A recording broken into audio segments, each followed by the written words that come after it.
Hai, salam Katolisitas. Selamat berjumpa kembali dalam seri Tanya Katolisitas.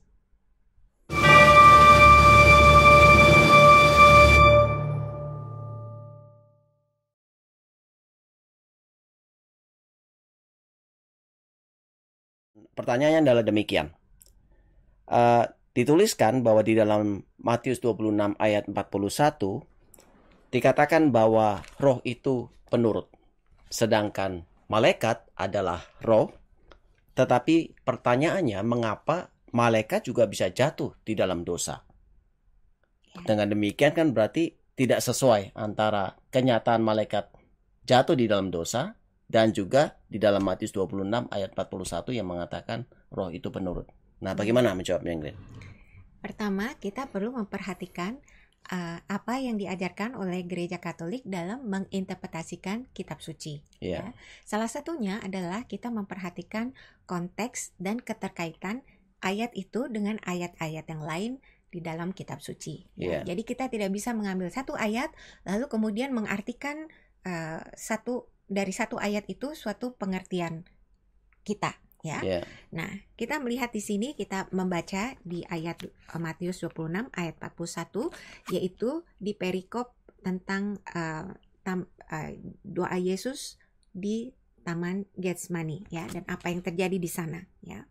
Dikatakan di sana, Yesus berkata kepada para murid yang menyertai dia, "Berjaga-jagalah dan berdoalah supaya kamu jangan jatuh ke dalam pencobaan. Roh memang penurut, tetapi daging lemah." Ada beberapa penjelasan tentang ayat ini. Pertama, bisa jadi ini merupakan suatu yang dialami oleh Tuhan Yesus sendiri karena dia sebagai manusia, ya, walaupun dia sungguh-sungguh Tuhan, tapi dia sungguh-sungguh manusia. Dia mengetahui bahwa esok harinya dia akan mengalami kesengsaraan yang begitu hebat, karena akan menyerahkan nyawanya di kayu salib demi menebus dosa-dosa umat manusia. Dan dari keinginan jiwanya, rohnya, tentu saja dia ingin melakukan semuanya itu memenuhi kehendak Bapa. Tapi dari segi manusianya, keterbatasannya, dia mengetahui ada kengerian yang begitu hebat, ya, sama seperti kalau kita tahu misalnya besok kamu akan meninggal gitu, ya, pasti kita akan merasakan kengerian itu, ya. Dan karena ada keterpisahan antara tubuh dan jiwa, itulah yang terjadi pada saat kematian, ya. Dan ini menimbulkan sesuatu perasaan ngeri yang sangat kodrati dalam diri manusia. Iya, tapi juga mungkin kita bisa mengartikannya secara literal, ya. Bagaimana memang kedagingan kita lemah dibandingkan dengan roh. Dalam artian Yesus mengatakan kepada para muridnya, rasulnya, bahwa mereka harus berjaga-jaga seharusnya. Untuk turut berdoa. Mungkin mereka ingin untuk berdoa bersama dengan Yesus, tetapi mereka merasakan kelelahan yang sangat, ya, sehingga akhirnya ngantuk tertidur gitu kan. Jadi ini ada pertentangan, ya, antara kehendak roh dan kehendak daging, keterbatasan daging, ya. Tetapi yang paling esensi adalah seperti yang mungkin dikemukakan oleh Rasul Paulus, ya, di dalam Galatia 5 ayat 16. Dan seterusnya, ya. Itu dikatakannya demikian. Hiduplah oleh roh. Maka kamu tidak akan menuruti keinginan daging. Ya. Jadi di sini dikatakan bahwa memang kalau orang hidup oleh roh, maksudnya oleh Roh Kudus, maka dia bisa melawan keinginan daging. Dan memang seringnya keinginan daging itu bertentangan dengan keinginan roh, ya. Sekarang bagaimana kaitannya dengan para malaikat? Jadi memang malaikat itu adalah murni roh, ya, murni spiritual, ya. Tetapi bukan berarti kalau murni spiritual, maka bukan berarti bahwa dia tidak bisa berdosa. Kenapa? Karena ada perbedaan antara murni spiritual dan bagaimana dia tidak jatuh di dalam dosa karena dia hidup di dalam roh.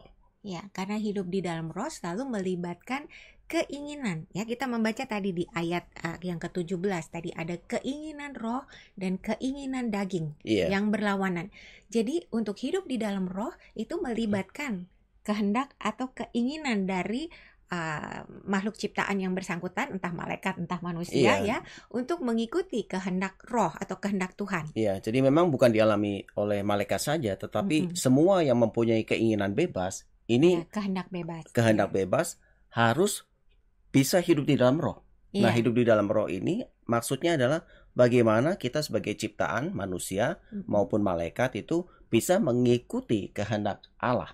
Ya. Dan kita melihat juga prinsip tentang bagaimana rahmat Allah itu menyempurnakan kodrat. Nah, kodrat manusia, kodrat malaikat juga yang adalah roh. Rahmat menopang ya kehendak bebas manusia maupun malaikat. Tetapi rahmat ini juga harus melibatkan kehendak bebas dari malaikat maupun manusia. Ya. Nah, kenapa harus melibatkan kehendak bebas? Ya, karena rahmat yang diberikan atas dasar kasih ini tidak bisa memaksa. Ya, jadi tidak bisa kasih itu satu pihak saja. Harus ditanggapi, ya, baik oleh manusia atau oleh malaikat dalam hal ini. Tadi pertanyaan Baptista. Jadi mudah-mudahan menjadi jelas, ya, bahwa meskipun malaikat itu roh, tetapi tidak otomatis dia hidup di dalam roh kalau malaikat ini tidak mengikuti kehendak Roh Kudus atau kehendak Allah. Jadi sebetulnya ini juga pelajaran buat kita semua, bahwa kita harus mengikuti kehendak Allah sehingga kita bisa hidup di dalam roh, dan jangan mengikuti keinginan diri sendiri yang artinya kita hidup di dalam kedagingan kita. Ya. Oke, semoga jelas ya jawabannya. Ya. Sampai jumpa di pertanyaan berikutnya. Bye.